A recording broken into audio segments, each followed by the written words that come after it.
Welcome back to the second segments of ILFL Soccer Nights. As we promised, we're going to do the draw for the Vets League Cup. Now, just before we do the draw, just to let the teams and viewers know, this season, because we've got 24 teams, we're going to allow all teams to participate in the cup itself. And the way we're going to do that is the first 8 teams from a Premiership will go automatically to the first round. The other 8 teams from Division 1 and Division 2, the 16 teams in total, will play a preliminary round on the 16th of March, which is next week, Thursday. The winners, the 8 teams, will join the 8 teams from Premiership and will play the group stages. Those 3 games, there'll be 4 in each group, and obviously after that they'll have the quarterfinal, semi-final and the final itself. In this format, everyone has a chance to play in the cup itself, rather than certain teams not qualifying in the previous seasons. So without further ado, if I can ask my 2 colleagues, both Shakil and Azwal, to do the draw, and we can get the balls rolling, literally. So if one of you can do the first home team, and the second can do the away team. I'll do the home. Oh, okay. As you can see, we actually have the proper balls for the draw.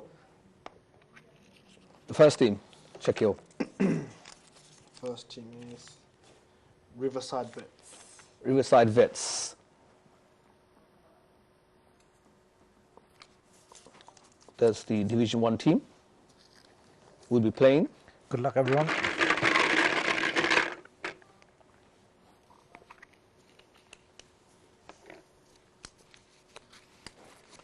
We'll be playing Workhouse Elites. That's Workhouse Elites, a Division 2 side. The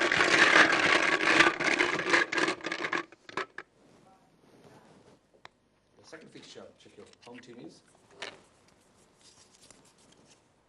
Home team is Riverside Vets B. Oh, say Riverside B.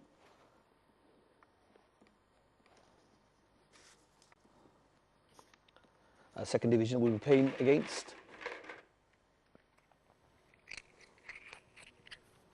We'll be playing London Legends. Ah, London Legends.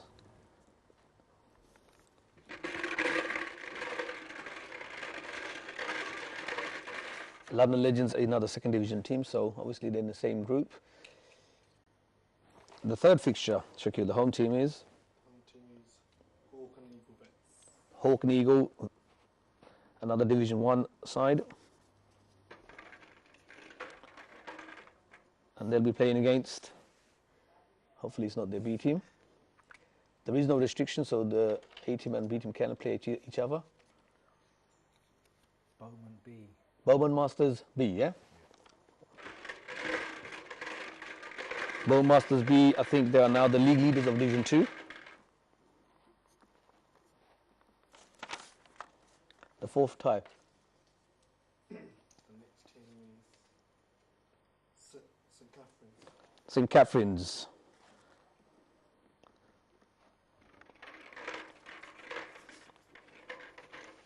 We'll be playing against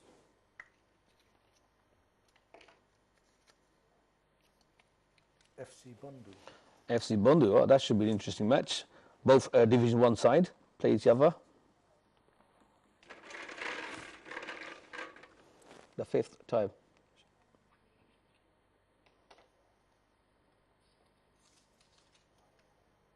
E1 Legends. E1 Legends. A Division 2 side playing against. Sire Vets B. Sire Vets B. Oh, that's again another second division side playing each other.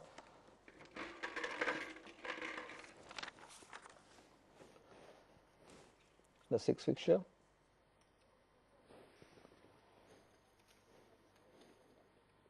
East FC. East FC, a new team in the league, again a Division 2 side. We were playing against.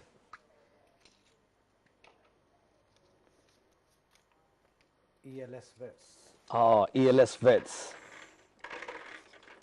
That's going to be a tricky tie because ELS Vets are doing so well in the league itself. Brilliant results last Thursday. And the last fixture. Last two. Well, Hawk and Eagle Vets B. Hawk and Eagle Vets B. Give it a good shake, this one.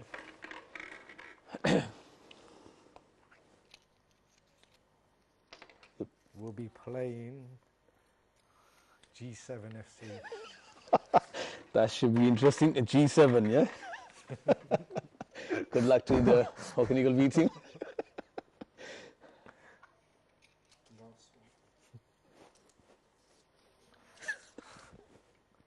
Revive Legend. Revive Legends will be playing, should be Workhouse A team, I think, if I'm correct. Yep, Workhouse Vets. Workhouse Vets. Okay, gents, thank you for the draw. If you can kindly take your seat, then we can just reconfirm those fixtures. Now, obviously, these fixtures are going to be updated in the website. As I said before, it's going to be played on the 16th of March, which is next week.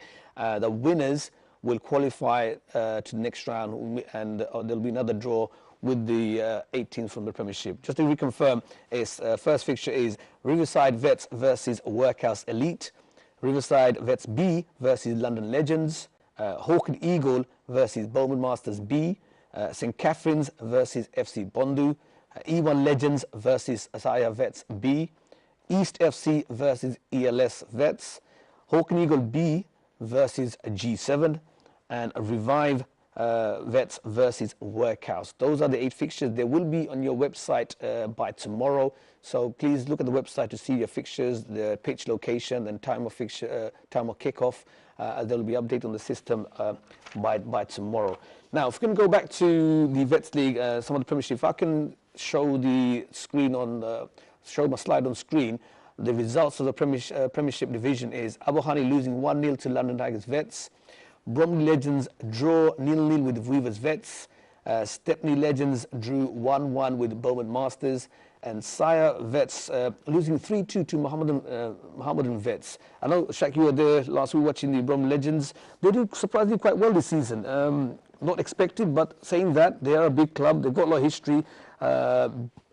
Deep down, I'm sure the expectation was there to do well, but obviously being promoted from Division 1, they're doing quite well, and I know it's a draw, but my understanding is they should have won the game. Yeah, Bromley was very unlucky. Weavers just didn't know what they were hitting them, and Bromley, they missed so much chances. They just couldn't finish. So what's changed this year? They're playing so well, getting good results. The performance has been different, been more positive. Yeah. Have there been no new players or change of tactics? What's the change? Well, last year we had a goalkeeper problem, and now they sort of fixed that. So they got one or two new players in as well. So there was a little treat done by the team, and further in the leagues, they're doing really well. In Najmul, with London Tigers and winning 1-0 narrowly, that is what they do. That's a sign of champions. Not playing the best from what I hear. I didn't see the game, but I was told that they managed to sneak in a goal and get the job done. A sign of champions, and obviously they've done it so many times. Unlucky to Al Mohani, but again, it's a credit to London Tigers. Absolutely. I mean, winning 1-0, scoring 1 goal and then defending, that's what they're brilliant at, and now they're growing in terms of their lead of a league table. They're growing it now, and it's going to make it harder for the other teams to try and catch up with them now. It's just going to be massive now. Interesting result at the bottom there. Mohammedan Vets winning 3-2. I knew they're going to actually win the game because what they've done, which is different to a lot of the teams. They've realised they need to add more quality, more strength.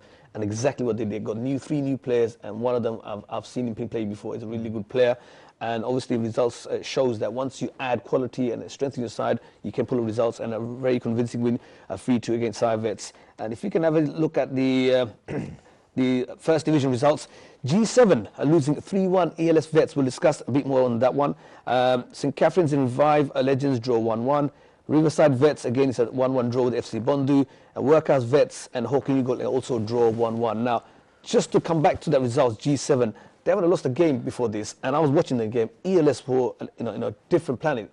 The way they played against G7, I thought G7 would have the upper hand, being unbeaten in the league itself. But ELS, we've seen them last season. They're a surprising team, the way they played, the way they control, keep the ball, keep possession. But that game, I know it's a 3-1, they were just outstanding. Well, that surprised me massively because G7 are one of the fittest teams And for them to actually be run ragged by ELS with their passing is very shocking. I thought to myself G7 would win this, not comfortably, but just, you know, it was shaded. But for ELS to actually...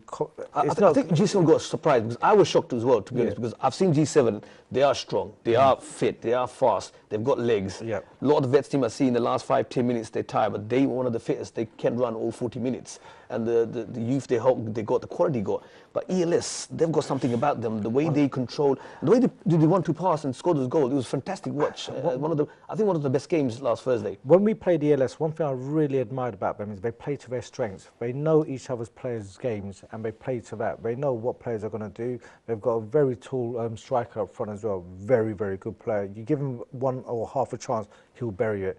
And yeah, they just play to their strengths really, and I think that's what's actually done. Okay, and let's look at the other results in the second division that took place last Thursday. Masters B losing 5-0 to, sorry, that must have been the wrong results the way around. Masters B actually won 5-0 against Hawk and Eagle Vets B team. East FC drew 1-1 against Workers Elite. London Legends losing 1-0 to Riverside Vets B. Now that we need to discuss, because we watched that game, and the last result there, Sire Vets B winning 2-0 against E1 Legends. Now going back to that result, again London Legends, again we tipped them similar to G7. Yep. They were unbeaten, playing one of the best footballs, the strongest, one of the strongest sides. Come against Riverside Vets, not in the best form, to be honest, and obviously it's a B side, it's more like reserve players. Managed to, you know, hold London Legends from attacking and playing football and sneaking the goal, because I even saw the goal. It was a header and the keeper didn't know what happened, and next thing you know, they 1-0 down and they just couldn't come back. A massive shock, a massive shock. But the thing is though, when you take a lead, one of the things, if you could defend for your lives, it's really tough for the opposition to break you down. And that's what Riverside did. They got the lead and they just kept it tight, And London Legends just had a bad day. It just goes to show in the vet scene that obviously, yes, we thought G7 and London Legends would walk away, but it just shows on the day, if you have the commitment, if you have the right players, the mentality and the pride, it can be done. Riverside Vets B beating London Legends, ELS beating G7, we thought maybe it can't be done, but it can be done. So when we just done a draw now, we're seeing the Division 1 and Division 2 play each other.